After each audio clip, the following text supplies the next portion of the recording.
Israel के सबसे ताकतवर नेता बेंजामिन नेतन्याहू का शासन अब अपने आखिरी दौर से तो नहीं गुजर रहा। क्या तल अवीव की सड़कों पर उमड़ता हुआ ये ज्वालामुखी आने वाले समय में नेतन्याहू की कुर्सी को हमेशा के लिए पलट देगा और ईरान से लड़ते लड़ते नेतन्याहू को अपनी कुर्सी त्यागनी पड़ेगी? आज बात करेंगे एक ऐसे बड़े सवाल की जो ना सिर्फ वेस्ट एशिया की राजनीति को हिला रहा है बल्कि पूरी दुनिया का ध्यान अपनी तरफ खींच रहा है। सवाल यह है कि आखिर क्यों आज तेल अवीव की सड़कें गुस्से से उबल रही हैं?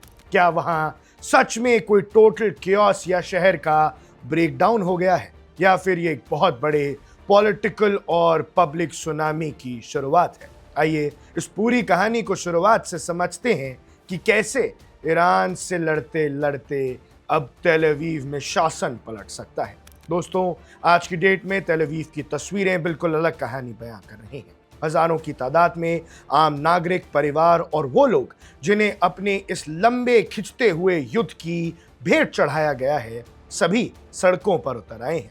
इनका गुस्सा किसी एक छोटे मुद्दे पर नहीं है। ये गुस्सा है पहले तो गाजा वॉर की नाकामी का, इसके बाद ईरान वॉर में लगभग मिली हार का, उन वादों का जो जनता से किए गए थे लेकिन पूरे नहीं हुए, और सबसे बढ़कर इस बात का कि नेतन्याहू की सरकार देश को सुरक्षा देने के काबिल नहीं बची है। जब आप ग्राउंड जीरो की रियलिटी देखते हैं तो एक महत्वपूर्ण डिस्टिंक्शन समझना बहुत जरूरी है।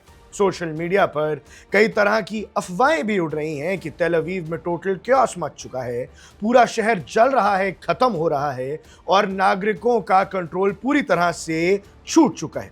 लेकिन सच्चाई इससे थोड़ी सी अलग है। अभी देशव्यापी या शहर व्यापी सिस्टम ब्रेकडाउन तो नहीं हुआ है, लेकिन उस तरफ कदम लेना शुरू कर दिया गया है। लॉ एंड ऑर्डर अपनी जगह पर ठीक है, परंतु जो पब्लिक डिमॉन्स्ट्रेशन और एंटी गवर्नमेंट रेज है वो आज तक नहीं देखा गया था। उसका स्केल और परसिस्टेंस इतना बड़ा है कि उसे नजरअंदाज करना अब नेतन्याहू के लिए नामुमकिन हो चुका है।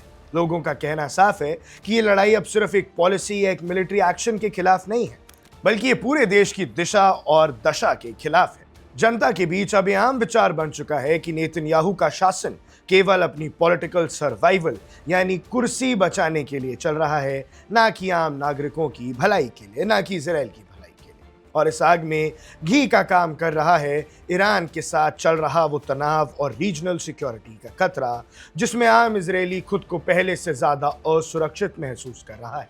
जनता के अंदर एक ही डर बैठ गया है कि अगर यही हाल रहा तो नेतन्याहू की जिद और उनकी गलत रणनीतियां देश को एक ऐसी आग में धकेल देंगी जहां से वापसी का कोई रास्ता नहीं बचेगा।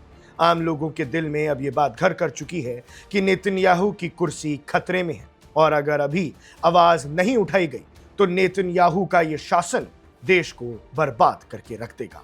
ऑपोजिशन के नेता भी इस मौके को छोड़ नहीं रहे हैं। वो लगातार गवर्नमेंट की हर एक मिलिट्री और डिप्लोमेटिक स्ट्रैटेजी पर सवाल खड़े कर रहे हैं। उनका साफ कहना है कि जनता का विश्वास इस सरकार से पूरी तरह उठ चुका है। प्रोटेस्टर्स की मांग अब आसान हो चुकी है। उन्हें अकाउंटेबिलिटी चाहिए, नए चुनाव चाहिए और एक ऐसी लीडरशिप चाहिए जो उन्हें बिना किसी धोखे के सच्चाई बता सके। तो फिर अब आखिरी और सबसे बड़ा सवाल यही बचता है कि ये सड़कों का गुस्सा, ये एंटी गवर्नमेंट रेज इतनी ताकतवर बन पाएगी कि ये नेतन्याहू को घुटने टेकने पर मजबूर कर दे, क्योंकि इस बार ये सिर्फ कुछ लोगों की आवाज नहीं है बल्कि एक पूरे देश का वो दर्द है जो अब और ज्यादा दबाया नहीं जा सकता है। आप खुद सोचिए, इजराइल के लोग कितना बेबस महसूस करते होंगे कि कभी भी ईरान की तरफ से कोई मिसाइल आ सकती है, कहीं हमला हो सकता है, और ये जंग जो बहुत जल्दी खत्म हो जानी चाहिए थी, आज 6 महीने के बाद भी वैसी की वैसी चल रही है। इजराइल में स्थिरता नहीं, कई लोगों की जान जा चुकी है, और जान जाने से ज्यादा खतरा तब होता है जब सायरन्स बजते हैं, लोग घर से निकलने से डरते हैं, काम धंधा ठप हो जाता है। आने वाले दिन तय करेंगे कि क्या नेतन्याहू इस पॉलिटिकल तूफान से बच पाते हैं, या फिर ये जनता का गुस्सा और ईरान की लड़ाई उनके पूरे पॉलिटिकल करियर को हमेशा के लिए मिटा कर रख देता है। और दर्शकों, ये कहना भी गलत नहीं होगा कि ईरान इस मौके को छोड़ेगा नहीं। ईरान चाहेगा कि नेतन्याहू का शासन खत्म हो जाए ताकि इस जंग को नेगोशिएट करने के अलग टर्म्स आए। नेतन्याहू बहुत जिद्दी किस्म के नेता हैं। आपको ये भी याद होगा कि अब तक उन्होंने एक बार भी ईरान के साथ पीस की बात नहीं की है। अमेरिका ने जब वो इस्लामाबाद मेमोरेंडम साइन भी किया था, जब बात हुई थी कि लड़ाई बंद करेंगे, तब भी इजराइल ने साथ नहीं दिया था।